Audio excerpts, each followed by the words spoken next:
Hello students, कैसे हैं आप लोग। अब हमें पढ़ने हैं एक बहुत ही इम्पोर्टेंट टॉपिक शुरू करने वाले हैं हम। इसके अंदर आपको सिर्फ प्रैक्टिस करनी है, बार बार इसे आप लिखेंगे तो आपको याद हो जाएगा। शुरू करने से पहले मैं आपको एक बात बताऊं कि प्रिपरेशंस और केमिकल रिएक्शंस के बारे में हर बच्चे का एक कॉमन क्वेश्चन होता है कि सर इतनी सारी केमिकल रिएक्शन याद कैसे रहेंगी। मगर आप देखते हो कि हर साल लाखों बच्चे पास हो जाते हैं केमिस्ट्री में, और यही सारी इक्वेशंस जो कि तू रहती है, ये सारी इक्वेशन लिखी भी जाती हैं, याद भी करी जाती हैं, और पेपर में बच्चा करके भी आ जाता है और पास भी हो जाता है। इवन नीट और आईआईटी में तो बहुत ही डिफ़िकल्ट क्वेश्चन आते हैं, उसमें भी बच्चा बहुत आराम से क्या हो जाता है, पास हो जाता है। इसका मतलब ये हुआ कि ये याद करना कोई मुश्किल काम नहीं है, इसमें लगातार नोट्स बनाना और रिवीजन करने का काम करना पड़ता है। मतलब आज आपने कोई लेक्चर अटेंड किया है तो इसका मतलब ये नहीं कि आप उस लेक्चर को छोड़ देंगे। लिख कर आपको इसे रोज़ाना रिवाइज़ करना पड़ेगा। If you can revise daily then you will face no problem. तो इसमें बहुत चिंता की ज़रूरत नहीं है, आराम से कर लीजिए। ये मैं वैसे भी सिलेक्टेड प्रॉब्लम्स करवा रहा हूँ ताकि जो पेपर में आने वाला मटेरियल है सिर्फ वही आपके सामने आए, आपका टाइम ख़राब ना हो। तो शुरू करते हैं जनरल मेथड्स ऑफ प्रिपरेशन, और बगैर स्ट्रेस के, यानी आपको बिल्कुल भी माइंड में स्ट्रेस नहीं लेना है कि आपको याद कैसे होगी। बस आपको नोट करना है और पढ़ते रहना है, रोज़ाना रिवाइज करते रहना है, तो आपको ऑटोमेटिकली अपने आप ही याद हो जाएंगी। तो हेलो एल्केन या एल्काइल हैलाइड बनाने का तरीका जो है वो क्या होता है, वो अलग अलग रिएक्टेंट से ऑब्टेन करे जाते हैं। इसमें सबसे पहला है फ्रॉम एल्केन्स। आप जानते हैं एल्केन कौन कौन होते हैं। एल्केन का मतलब हुआ मीथेन, है ना, इथेन, प्रोपेन, ब्यूटेन, और ये पूरी की पूरी सीरीज़ क्या कहलाती है, एल्केन कहलाते हैं। अब इन एल्केन्स के साथ अगर आप सीधे पास करवा दें हेलोजन ग्रुप, जैसे कि यहाँ पर मीथेन लिया हमने, और इस मीथेन के साथ सीधे सीधे क्लोरीन को पास करा दिया, रिएक्ट करवाया, but in the presence of H new. H new का मतलब होता है लाइट। ये बात ध्यान रखना, जब भी मैं लिखूँ एच न्यू, इसका मतलब होता है in the presence of sunlight या हाई फ्रीक्वेंसी लाइट।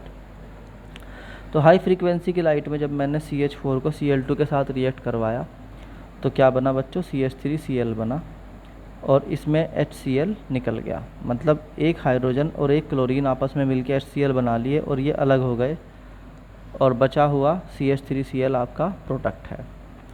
अगर आप चाहते हो कि इनमें से एक हाइड्रोजन और हट जाए तो आप दोबारा से Cl2 पास करवा दो और लाइट की प्रेजेंस में, तो ये एक और हाइड्रोजन कम हो जाएगा, एक Cl2 बढ़ जाएगा, और HCl फिर से क्या हुआ, बाई प्रोडक्ट बन के निकल गया।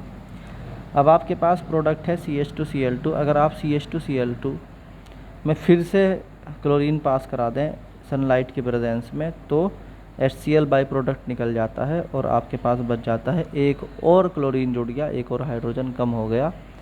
फिर भी अगर आप रिपीट करते हैं इस रिएक्शन को, यानी क्लोरीन पास कराते हैं इस सनलाइट के प्रेजेंस में और HCl निकल जाता है, तो फाइनली बचता है CCl4। In this form you can form carbon tetrachloride, यानी इसमें सिंगल कार्बन और चारों तरफ 4 क्लोरीन रह गए। तो this is one method from alkane to halo alkene. अब है इसमें नेक्स्ट चलते हैं कि ये तो था आपका एक मेथड, इसके अंदर अभी और मेथड्स भी हैं, उनको देखते हैं। इसका बी पार्ट है कि अगर आपके पास इफ़ यू हैव द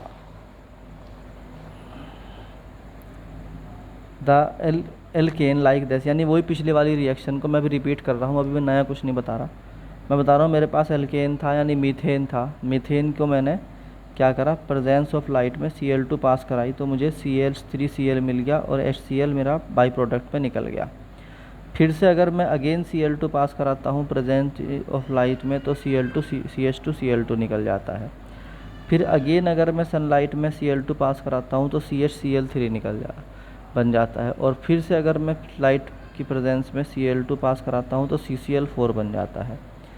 यहाँ पर ये बताना चाह रहे हैं कि अगर आप इस रिएक्शन में सनलाइट के साथ साथ CuCl2 यानी क्यूप्रिक क्लोराइड या FeCl3 that is ferrous chloride, अगर आप इसमें आयरन क्लोराइड ये बोल सकते हैं, इसे पार करा देते हैं आप, यानी पास कराते हैं, यानी इसकी प्रेजेंस, इन दोनों में से किसी एक की प्रेजेंस में या दोनों की प्रेजेंस में अगर ये रिएक्शन होती है तो इस रिएक्शन की स्पीड बढ़ जाएगी। इंक्रीज द स्पीड या रेट ऑफ द रिएक्शन क्या हो जाएगा, बढ़ जाएगा। तो we say that if want to increase the speed और rate of reaction then you can use catalyst. कौन कौन से कैटलिस्ट, CuCl2 या FeCl3 वगैरह वगैरह। ये बात आपको समझ में आई। Third point is if the alkene is increase, अगर आप सिर्फ एल्केन की मात्रा को बढ़ाते हैं, यानी कि CH4 की मात्रा को आप क्या कर देते हो, कॉन्सेंट्रेशन को बढ़ा देते हो, तब भी रेट ऑफ रिएक्शन तेज़ हो जाएगा, यानी एल्काइल हैलाइड ज़्यादा बनेगा।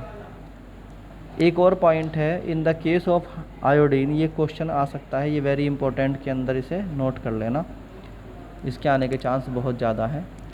देखिए बच्चों, हम कह रहे हैं कि आयोडीन और मीथेन जब रिएक्शन करता है तो क्या होता है। When iodine and methane react, what happens? तो reaction of iodine I2 with alkane is reversible, ये रिएक्शन रिवर्सिबल है। रिवर्सिबल का मतलब होता है CH4 ने I2 के साथ रिएक्ट किया और बना CH3I प्लस HI, बट ये रिएक्शन क्या है, ये दोनों भी आपस में रिएक्ट करके वापस CH4 और I2 बनाते रहते हैं। इस तरह की रिएक्शन को रिवर्सिबल रिएक्शन कहते हैं। अब हम ये कह रहे हैं कि the reaction of I2 with alkane is reversible, so when HI form we use oxidant. तो हम चाहते हैं कि ये रिएक्शन बैकवर्ड ना जाए, मतलब ये दोनों आपस में रिएक्शन करके वापस ये ना बनाए। तो इसका तरीका ये होता है कि हम HI को लगातार रिमूव, बोलो भाई, करते रहते हैं। अगर हम HI को लगातार रिमूव करते रहें तो HI वापस रिएक्शन CH3 से करेगा ही नहीं, जिससे कि ये रिएक्शन बैकवर्ड डायरेक्शन में होगी ही नहीं। तो इसके लिए हमने इंतज़ाम किया है किसका, HiO3 का। हम इसी रिएक्शन में जो प्रोडक्ट बनता है उस प्रोडक्ट में लगातार HiO3 को लगातार मिक्स करते रहते हैं। HiO3 ऑटोमेटिकली रिएक्शन करता है HI के साथ और बनाता है 3I2, यानी कि आयोडीन सेपरेट कर देता है, और 3H2O। अब ये जो आयोडीन है ये वापस CH4 को मिल जाता है और वाटर अलग निकालते रहते हैं। तो हम कहते हैं कि अगर हम इस रिवर्सिबल रिएक्शन को इरिवर्सिबल करना चाहते हैं तो HiO3 का यूज़ कर लेते हैं। और HiO3 क्या है, एक स्ट्रॉन्ग ऑक्सीडेंट है। ये वाली बात नोट कर लीजिए अच्छे तरीके से। So we say that iodine plus methane, reaction of iodine with alkane is reversible when HI formed we use oxidant. जब HI बन जाता है तो HI को रिमूव करने के लिए ऑक्सीडेंट का यूज़ करते हैं। तो पहले नॉर्मल रिएक्शन लिखेंगे जो कि रिवर्सिबल रिएक्शन है, एक रिवर्सिबल रिएक्शन है, बट इसको इरिवर्सिबल बनाने के लिए हम क्या कहते हैं, as we used an oxidant HiO3 then HI is removed and reaction does not remain reversible, hence reaction become irreversible. तो ये इसमें एडिशनल रिएक्शन जोड़नी पड़ेगी आपको। तो बच्चों ये था आपका एल्केन से आप कैसे ऑब्टेन करेंगे हेलो एल्केन्स। और अब हम बताएंगे आपको एक और इम्पोर्टेंट टॉपिक, दैट इज़ कि आप एल्कीन से कैसे बनाओगे क्या बच्चों, हेलो एल्केन। तो ये आपको टॉपिक समझ में आया। Go to the next, thank you.